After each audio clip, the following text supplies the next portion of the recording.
The book of Esther, chapter 1. Now it came to pass in the days of Ahasuerus, this is Ahasuerus, which reigned from 127 provinces, that in those days when the king Ahasuerus sat on the throne of his kingdom, which was in Shushan the palace, in the 3rd year of his reign he made a feast unto all his princes and his servants, the power of Persia and Media, the nobles and princes of the provinces being before him, when he shewed the riches of his glorious kingdom and the honor of his excellent majesty many days, even 180 days. And when these days were expired, the king made a feast unto all the people that were present in Shushan the palace, both unto great and small, 7 days in the court of the garden of the king's palace, where were white, green, and blue hangings, fastened with cords of fine linen and purple to silver rings, and pillars of marble. The beds were of gold and silver, upon a pavement of red, and blue, and white, and black marble. And they gave them drink in vessels of gold,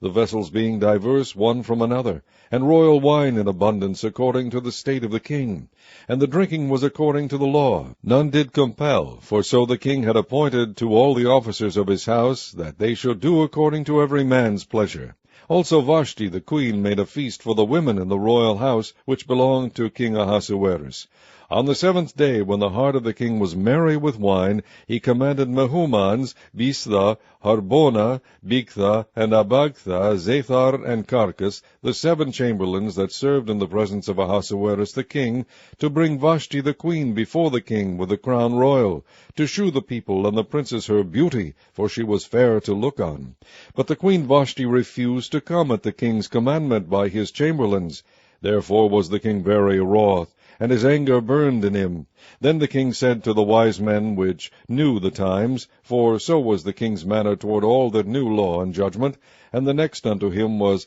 Carshena, Shethar, Admitha, Tarshish, Meres, Marsena, and Memo Khan, the 7 princes of Persia and Media, which saw the king's face, and which sat the first in the kingdom. What shall we do unto the queen Vashti according to law, because she hath not performed the commandment of the king Ahasuerus by the chamberlains?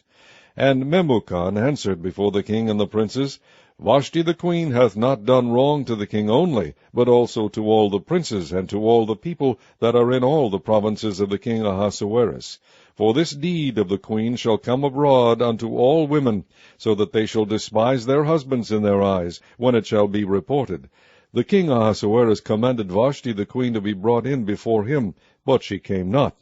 Likewise shall the ladies of Persia and Media say this day unto all the king's princes, which have heard of the deed of the queen, thus shall there arise too much contempt and wrath. If it please the king, let there go a royal commandment from him, and let it be written among the laws of the Persians and the Medes, that it be not altered, that Vashti come no more before King Ahasuerus, and let the king give her royal estate unto another that is better than she. And when the king's decree which he shall make shall be published throughout all his empire, for it is great, all the wives shall give to their husbands honor, both to great and small. And the saying pleased the king and the princes, and the king did according to the word of Memo Khan. For he sent letters into all the king's provinces, into every province according to the writing thereof, and to every people after their language, that every man should bear rule in his own house, and that it should be published according to the language of every people.